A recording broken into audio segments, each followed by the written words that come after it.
ano po ang reaksyon ng PhilHealth dito po sa naging desisyon ng BICAM na tanggalan na po ng national subsidy ang PhilHealth?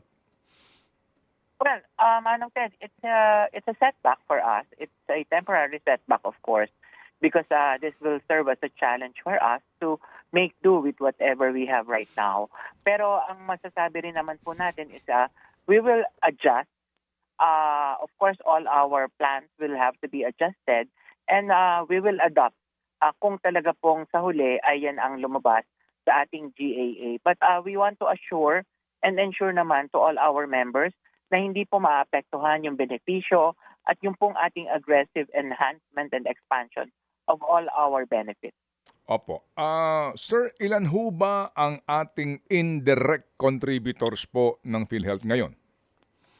Well, dun po sa ating, alam naman natin, Manong Ted, that every Filipino is a member right now, no?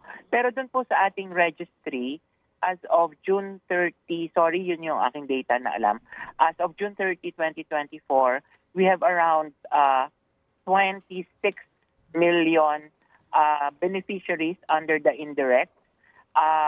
Yan po ay composed of all the members and their dependents.